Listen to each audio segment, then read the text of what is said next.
I watched him zip the suitcase like it was any other trip. Polished, routine, his gray travel blazer already on the hanger, passport ready, cologne lingering in the hallway like he was about to close a business deal, not fly across the world with the woman he'd been sleeping with for months. He didn't know I knew, not yet, but I'd seen the emails, the confirmation for the honeymoon suite in Paris, the receipts from the hidden credit card, and the photos. God, the photos. Her hand in his, her lipstick on his shirt, her face smug and certain, like she'd won something. He told me he was going alone. Client meetings, he said, brushing a kiss on my forehead while our daughter Lily colored quietly on the floor. I nodded, smiled. I even helped him pack. But inside, something frozen and sharp had taken root, because this wasn't just infidelity. This was war, and I had one weapon he didn't know I carried, the truth. A week earlier, I found an old conversation in his phone. A name, a date, a doctor. My gut twisted. I remembered how strange he'd acted when I was pregnant, how he resisted paternity photos, how he always dodged questions about Lily's features. I'd blamed myself. I always did, but something inside me refused to be gaslit one more time. So I swabbed Lily's cheek, quietly, carefully, sent the sample to a lab without telling anyone. When the results came back, I didn't scream. I didn't fall to the floor. I read the line twice. Probability of paternity, 0%. And that's when I knew. He had lied about more than Paris. He had lied about fatherhood. Now, as he double-checked his passport, I placed the sealed DNA results envelope on top of it. Quiet, intentional, like a signature. He didn't see it yet, but he would, at the airport. Right before boarding the dream trip he planned with his mistress, because he thought he'd fly away clean. But I was done letting him escape without consequence. When I met Derek, I thought I'd found my forever. He was charming in a way that made rooms tilt toward him. Confident, decisive, the kind of man who made decisions before you could second-guess them. And I needed that back then. I needed someone who seemed sure. We met at a networking event. I was freelancing in design, barely keeping up with rent. He offered me a drink, then a compliment, then a plan. Within 6 months, we were living together. Within a year, I was pregnant. It felt fast but right, at least then. He said all the right things, that he wanted to build a life, that I was the calm to his storm. And I believed him, because when someone says they love you with enough conviction, you stop asking questions. You start making room for them to grow into the person you hope they'll become. Our wedding was simple, just close friends, a few relatives, and a lot of whispered promises. He kissed my forehead during the vows. I remember thinking, this is it. This is what safe feels like. But safe unraveled slowly. He traveled a lot for work. At first, I was proud, supportive. I'd send texts with heart emojis, wait up to talk after long flights. Then came the missed calls, the forgotten anniversaries, the cold tone when I asked about his day. You're always so suspicious, he'd say. Can't I just work? And I backed off, because arguing with Derek felt like stepping into quicksand. You never saw the moment you began sinking. I told myself he was stressed, that men express love differently, that maybe I was just being needy. When Lily was born, I expected things to change. I thought seeing her tiny face would soften him, that maybe the child we made would anchor him to home. But instead, he became more distant. He held her awkwardly, never took photos, said she looked different. I thought it was just exhaustion. I took on everything, the feedings, the sleep training, the schedules. Derek stayed late at work, took longer trips. I stopped asking where he was, not because I didn't care, but because I didn't want to hear another lie wrapped in condescension. Still, I defended him. Bended. To my friends, to Lily, to myself. He loves us in his own way. I said it so often. I almost believed it. Almost. Until Paris. Until I found the receipts. Until the DNA results landed in my inbox and shattered the only narrative I'd held onto for a decade. Because the truth wasn't that Derek stopped loving me. It was that he never really saw me in the first place. The red flag started small, like a button undone, or a new cologne I didn't buy. He claimed it was for work, that appearances mattered, that clients expected a certain presence. I laughed it off, even teased him about trying too hard. But something in his eyes didn't match the words anymore. He started guarding his phone like it held state secrets, turned the screen away, set new passcodes, said it was for security reasons. I stopped asking. He always had an answer, always made me feel irrational for wondering. You don't trust me? He'd ask, as if that were the betrayal. Then came the business trips. Longer, more frequent, less detailed. It's just a seminar. We're pitching a new client. The team needs me. But he never brought back notes. No reports. Just vague stories and a tension in his shoulders that didn't loosen at home. He became colder with Lily. Not cruel, just absent. He missed school plays, skipped parent meetings, forgot her favorite color. I'd remind him, gently. He'd shrug. She's a kid. She won't remember. But I remembered. Every silence, every disconnect. Once, I found a lipstick stain on his undershirt. Pale pink. I don't wear pale pink. He said it was from a client's hug. You know how these corporate women are. Very touchy. I almost laughed at the absurdity, but my throat tightened instead. Another time, I noticed he stopped referring to us as a family. He'd say, me and Lily, or my daughter, like I was an afterthought.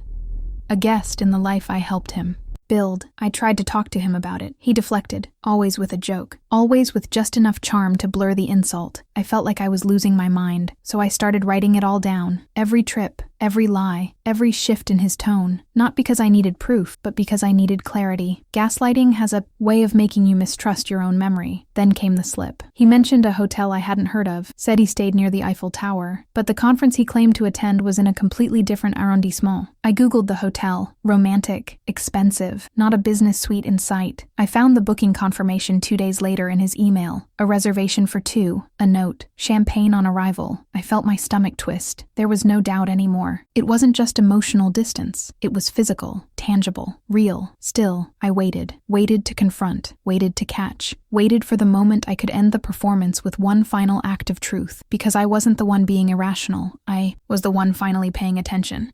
The night before his flight, he was unusually cheerful. He poured me a glass of wine, asked about Lily's latest drawing, and even offered to help with dinner. It was like watching a man play husband on stage, each gesture rehearsed, each smile slightly off-key. I watched him move through the kitchen like he belonged there, but all I could see was the image of him holding another woman's waist in Paris, the hotel confirmation still open in my email, mocking me. Her name, Tessa, printed on the guest line, bold and unapologetic. I asked if he was excited for the trip. Not really, he said. It's all work, no play. He lied without flinching. I nodded, sipping the wine, feeling the taste turn, bitter in my mouth. He had no idea I already knew everything. No idea that I had the DNA test in my purse. That night, as he packed, I watched from the doorway. He folded his suits with care, slid his passport into the side pocket, and tucked in a bottle of cologne I hadn't seen before. New scent, new man, new life. I asked if he wanted me to drop him at the airport. He hesitated, just a blink, but said yes. It'll be quick, he added, almost dismissively. I agreed, smiling, because I already knew what I'd be placing in that side pocket, just above his secrets. Lily fell asleep early. I kissed her forehead, whispered promises I couldn't fully explain yet. I wasn't just protecting myself anymore. I was protecting her from a man who had lied to both of us for far too long. In the morning, we barely spoke. I brewed coffee. He checked his watch. I could feel the tension vibrating under my skin, but I held it in. Not out of fear, but out of strategy. Timing mattered. I needed him to be exactly where I wanted him. As we pulled into the airport, he leaned over and kissed my cheek. Thanks for understanding, he said. The words felt like glass. I smiled, reached into my bag, and pulled out the envelope. Sealed, labeled, unmistakable. Forgot your boarding papers, I said, slipping it onto his passport. He glanced at it, didn't open it, yet. I watched him disappear through the sliding doors. Watched the man who thought he'd escape clean carry the truth in his hand without even realizing. Because betrayal has a funny way of circling back.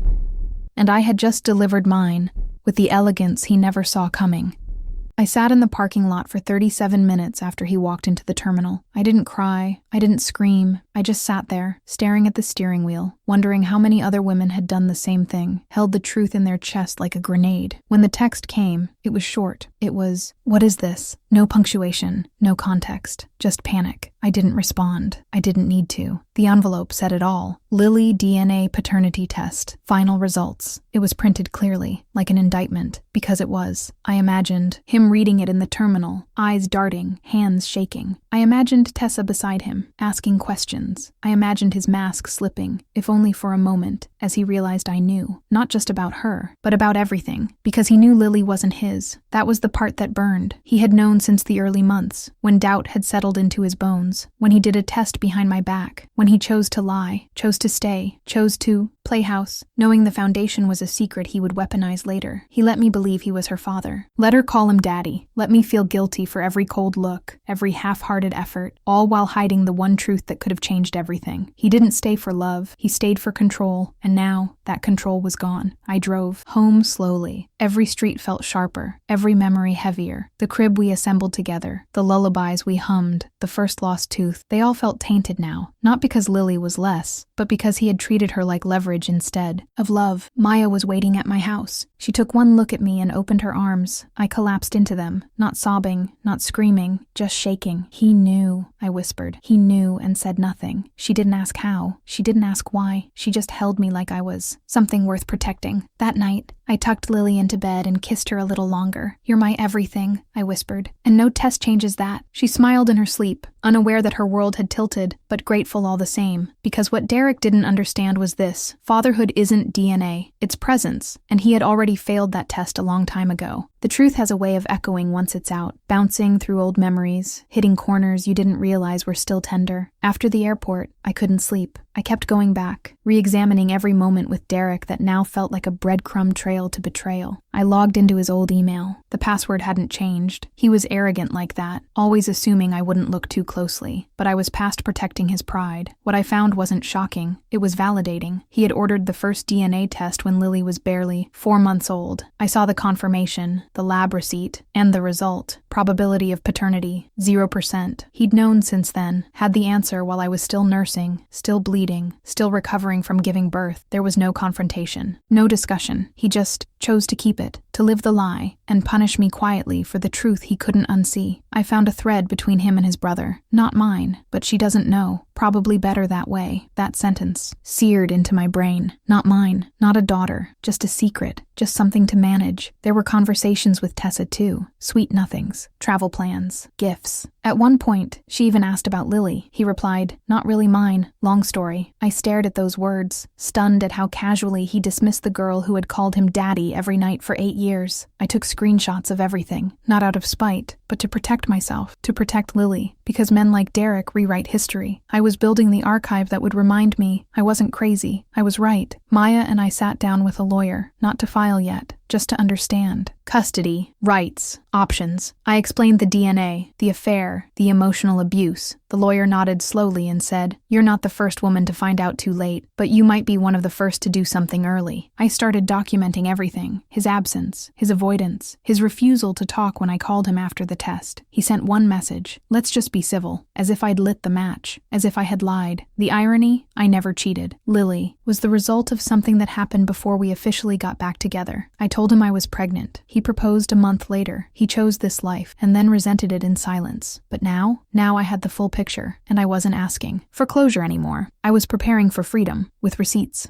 Derek returned from Paris 2 days later. No photos, no gifts, just a stiff silence and a storm behind his eyes. He didn't mention the test, didn't ask about Lily. He walked in like a man expecting to reset the narrative, as if the trip, the affair, the years of deceit could just be folded into silence. But I wasn't silent anymore. He found his suitcase unpacked, his clothes folded and stacked on the guest bed, his office door locked. I left a printed copy of the DNA report on the kitchen counter with a yellow sticky note. "Let me know when you're ready to speak like a man. Until then, stay out of Lily's room." He exploded, not physically, but verbally, accused me of ambushing him, said I'd ruined everything. I stayed calm, unbothered. "I didn't ruin anything," I said. "You built this mess. I just turned on the lights." He threatened to leave. I opened the door. He said he wanted to talk. I handed him the lawyer's card. He said I was unstable. I laughed. "You mistook my silence for stupidity? That's not my problem anymore." Then came the final act. I sent an email to Tessa. Polite, clear. "You should know, he lied to you too. About Lily. About everything. Attached is what he's been hiding." I included the test, the receipts, screenshots. She replied an hour later with one line. I had no idea. That was the only closure I needed, because the point wasn't to hurt her. It was to end the illusion. For everyone. Jason tried one last time. "We can still fix this," he said. "You're overreacting." I stood tall, breath steady, and said the words I should have said years ago. "You were never her father, and now you're no longer my husband." I filed for divorce the next morning, requested full custody, cited deception, emotional negligence, with documentation. My lawyer smiled. He won't know what hit him, and I didn't need revenge in the traditional sense. The real justice was watching him lose the only thing that gave him power: control. Freedom didn't feel like fireworks. It felt like morning coffee in silence, like sunlight through a window that no longer cast shadows of secrets. After the papers were signed and the guest bedroom became his room no more, I started living, without the weight of explanation. Lily asked questions, of course. Is Daddy mad? Will he still visit? I told her the truth, gently, that sometimes grown-ups make choices that hurt people, that love doesn't always look like it should, that no matter what, she was wanted. She was mine, always. I enrolled her in art classes. She began painting every night. Bright skies, fierce animals, little girls with crowns. I realized she wasn't just healing, she was thriving. Without tension in the house, her laughter was louder, her sleep deeper. Maya and I took a trip, just the two of us, a weekend by the ocean. We drank wine, laughed until we cried, and burned a copy of the DNA report in a bonfire. Closure doesn't live in paper, she said. It lives in what you choose not to carry anymore. I stopped checking Derek's social media. I stopped waiting for apologies. I stopped imagining different versions of our past. Instead, I built a new one. I redecorated the house, took new family photos with just Lily and me, and for the first time, I printed them. I wrote my story, literally. One post turned into a blog. The blog turned into a following. Women from all over shared their betrayals, their awakenings. I wasn't alone, and neither were they. I didn't date right away. I wasn't looking for love. I was building home, not in a person, but in myself. The kind of home that doesn't disappear when someone lies. The kind that has doors only I control. Sometimes, Lily still asks if Derek is coming back. I tell her the truth in words she can carry. He made choices, and so did we. Then I hold her close, because family isn't about biology. It's about showing up, even when it's hard. Because yes, my husband packed for Paris with his mistress, but I packed something stronger, a sealed truth, wrapped in consequence, and left it on his future. And then I took my future back.